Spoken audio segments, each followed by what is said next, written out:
Hey, Onke. Hello.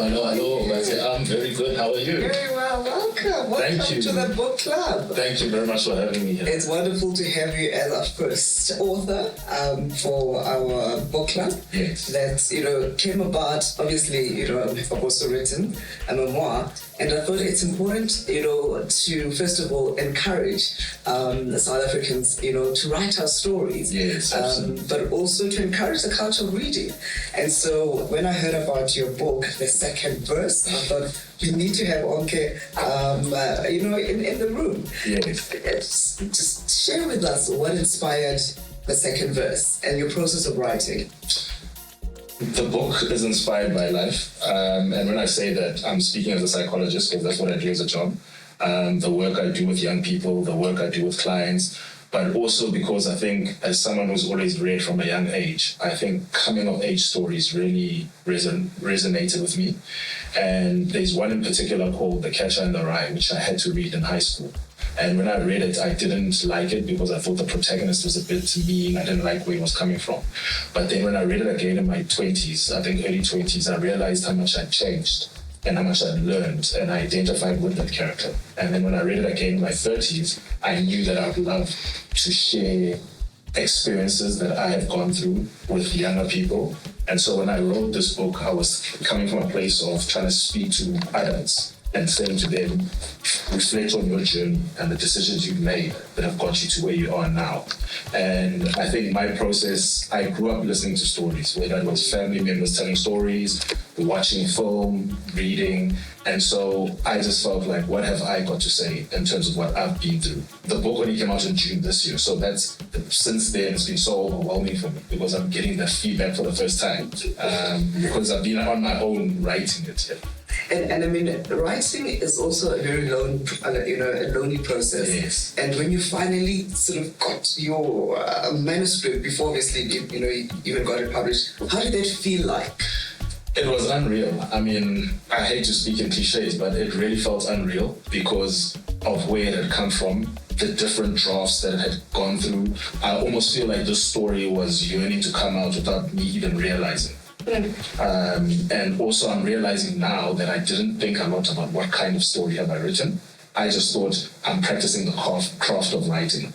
And I came up with characters and then I sort of borrowed my own emotions. So I set the story in times that I can relate to. I was a teenager in the 90s, the book is set in the 90s. But then now that I'm being asked questions by people interested in the book, I feel like I'm literally being opened from the inside out. You've just sort of touched on what I wanted to also reflect with you on in terms of this particular book and your life story. How deep did you go, if at all, into your own personal journey and the depiction of your character?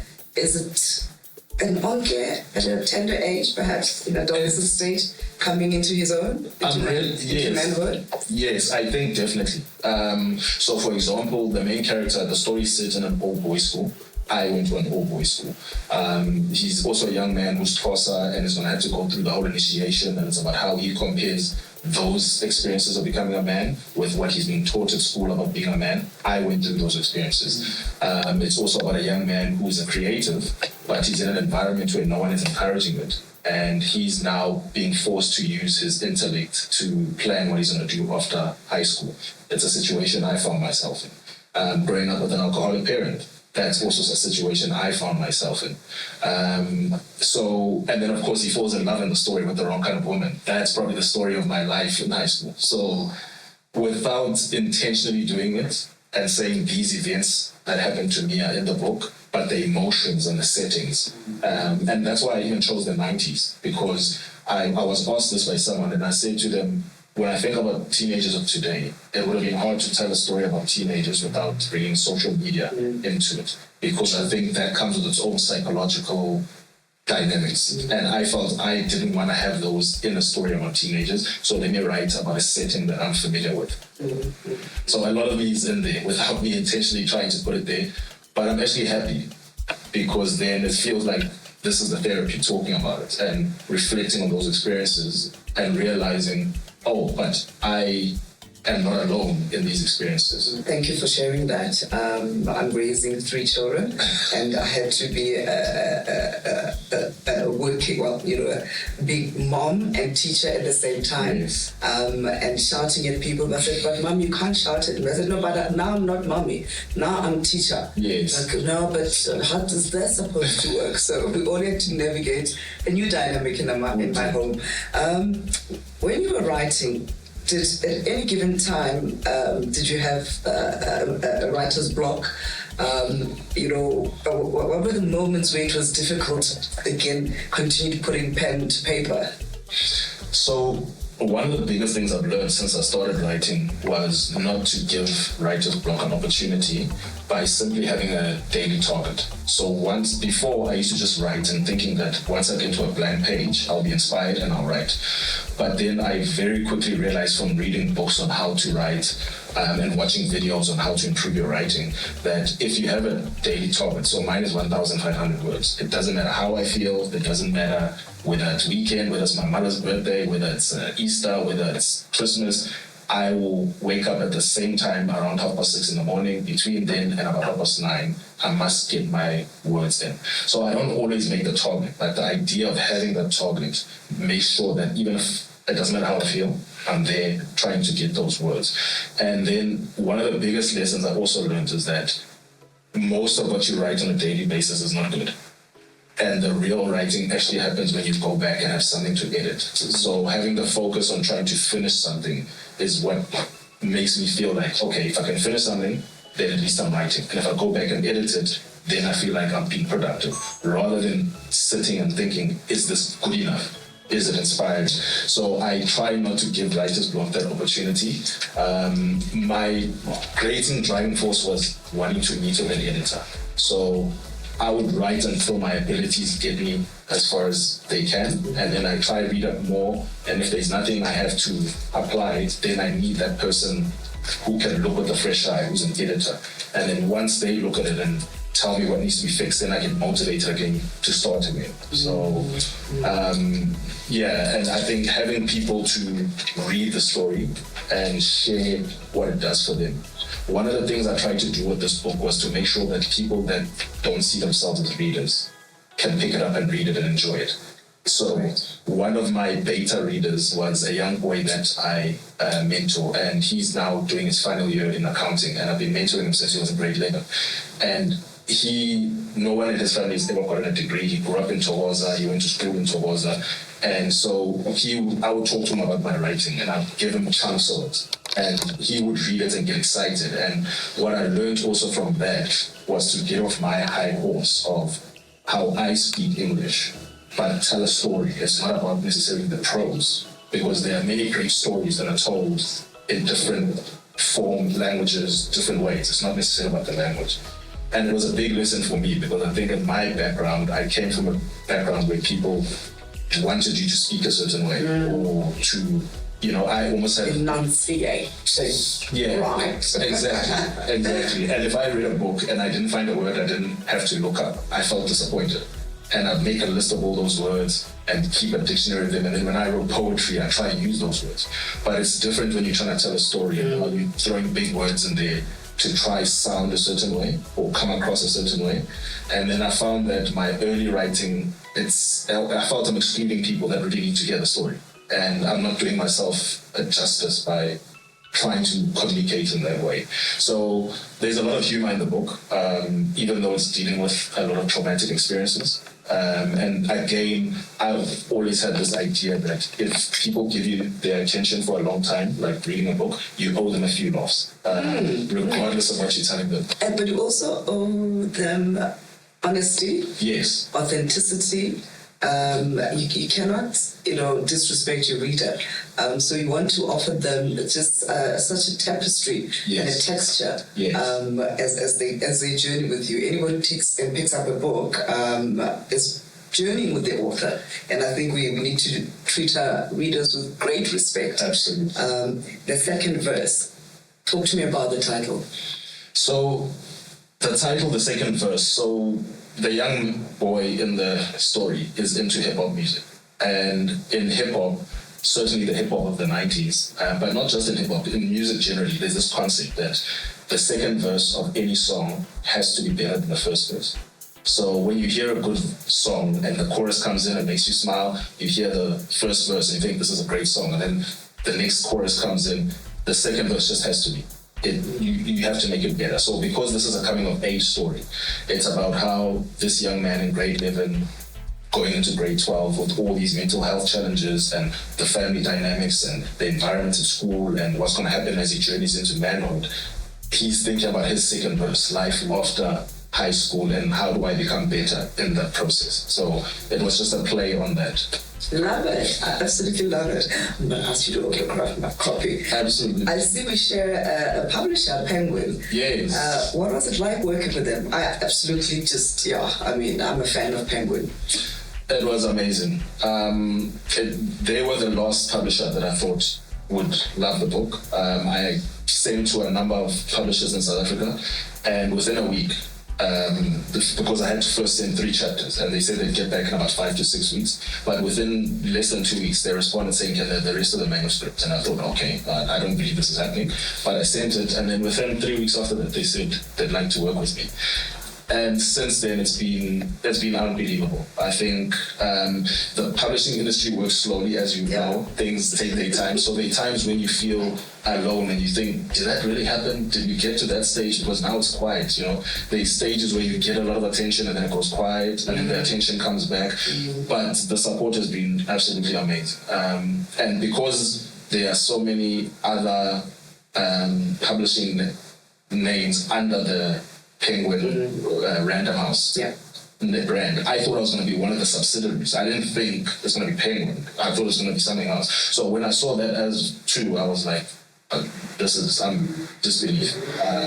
Because I remember when I started reading from a young age, teachers saying, oh, if the book is by Penguin, it's set work, or if it's Penguin, then it's of a certain standard. And I almost feel like this is the most unorthodox style of Penguin, because as I said, not to say I've simplified the story, but I've made it accessible. And also, it's written from first-person narrative, and the main character speaks in a very hip-hop style voice. So I thought that would be off-putting to people who are not into hip-hop.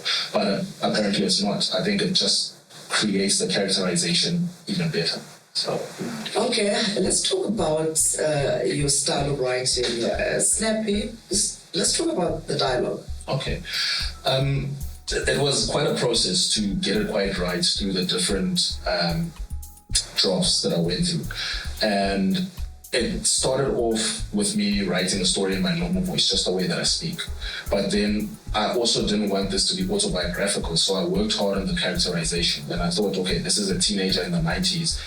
How did teenagers speak then? Now, I knew I was into hip-hop music back then, and I remember how my friends spoke back then, and we used to watch a lot of American sitcoms at that time. So then I started coming up with this language of, oh, I remember this is how we used to talk. So I spent a lot of time watching some of those old sitcoms, like Martin and the Jeffersons, all those things. All those things we grew up watching. So, and then it started coming back to me, and then I started making sure that if this is a teenager, teenagers don't talk in long sentences of beautiful English. They usually cut each other off, or they speak in very sharp ways that show attitude. So I worked a lot on that, on trying to shorten the sentences in order to express like a feeling or a bit of attitude. And because it's written from first person narrative, like in the I voice, me, the character saying me, I see this, I'm doing this, I really wanted the reader to be in the character's head and feel like this is who you are, and you are in this character's head and you're experiencing everything exactly like how he's experiencing it. It was also interesting because when there were conversations between characters, I would act out the different parts. Even though I'm sitting in front of the computer by myself, I would have something written and then I would stand up and say it in that voice, and then I would go to the other side and then try to act out the other character. And then again, I think maybe this is where I might be fortunate in coming from a psychology background, that I can then use what I think I understand about people in my characterization of writing. Some of the best writing advice I got was, when you come up with characters, think of someone that fits that mold, even if it's not exactly that person, and then work from there. Okay, did you create your own Petwa? I have to say yes, that the place I come from, East London, there's an underground hip-hop scene, or there certainly was when I was a teenager, and that's how we all spoke back then. And we sort of developed it just from what we picked up from the music we listened to, the shows that we watched, but also then it was distinct to East London compared to, let's say, your Johannesburg hip-hop underground scene. But I think anyone that appreciates the golden age of hip-hop, which is the 90s, would understand that way of speaking. So I then just had to reconnect with it. But I mean, I turned 40 this year, and I have friends who still talk like that, who are still in the hip-hop circles, or they're into graffiti, or they created in that way. So I just wanted to capture that way of speaking and put it in the book. And I'm finding amazing that even people that are not from that world will quickly pick up. There is a glossary at the end of the book, but I don't think it's enough to put a person off from reading it and feeling like I can't follow this, you know. In the different drafts that I wrote, there was a time where it sounded like a college boy, because I went to all-boys school and came out speaking like a college boy. And I understood that this is an English book. How do I find the happy medium between extreme hip-hop, the way that we spoke where I come from, and then also the college boy side? And then I realized, you know, people they play different roles in different settings. And at the back of the book, there's something there that says, I'm too black for the white kids, and I'm too white for the black kids. The experience of this young man, that he finds himself in the middle a lot of the time. And that's what happens, I think, even with language, that when you're in one setting, you bring out one side of you. In another setting, you bring up another. And sometimes people crucify you for those experiences, and that's the experience he goes through. I think in the school, he lives in the suburbs, surrounded by white people in the schools he goes to, but then he's also going to be initiated traditionally from his side of the family, but he's not really close with that side of the family, you know. And again, that touches into my own experiences. Wow.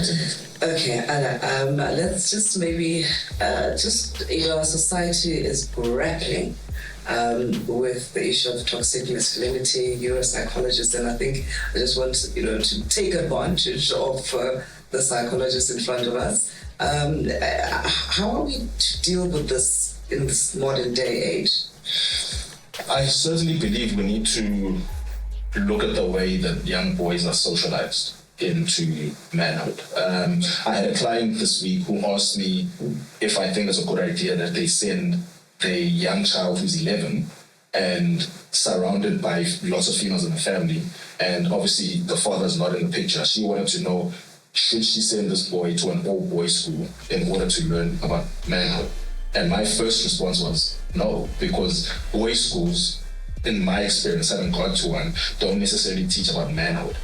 And what I found in my experience, I mean, when was it, 3 years ago, I went to my 20-year reunion at that school, and I was shocked to find men who are in their 40s still thinking and behaving like they were back when they were 18. So unfortunately, in those kind of environments, a lot of the negative things about masculinity tend to come to the forefront, rather than actual lessons of how to be in a changing world where we cannot see ourselves as men as we used to whenever this institution was founded. And it's the same also then with the cultural practice of initiation into manhood. I think in my experience, I mean, there's a lot I obviously got out of it, especially from a spirituality point of view, and connecting with your those that came before you in your family, and receiving your name and understanding your clan and those kind of things. But then I had a lot of questions about if this is where manhood is. But my experiences from a young age, I was put in Western schools, and you can't then say that is excluded from the way I've been raised in terms of how I then identify as a man in today's world. So I think not enough is being done to ask questions about context.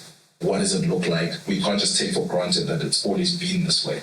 And then also I found that having had lots of circles of male friends, we might feel that when we have challenges in our personal life, whether it's at home, whether it's in personal relationships, that we can easily run to the friends, But in those spaces, it's like an escapism is created rather than to say, here we're actually talking about, okay, what's happening at home with your partner. Me as your male friend, I'm helping you talk through the actual thing. But when you get in that space, you don't actually talk about those things. You might do distracting things, whether it's drinks or having fun, whatever it may be. You may do other things to distract from actually dealing with the issue. Gosh, I could talk to you forever. Thank you so much for taking the time to come and spend with me and to share your story and your beautiful book. May your book go forth and just inspire many people and may it be a huge success. Thank you. Thank you. Thank you very much.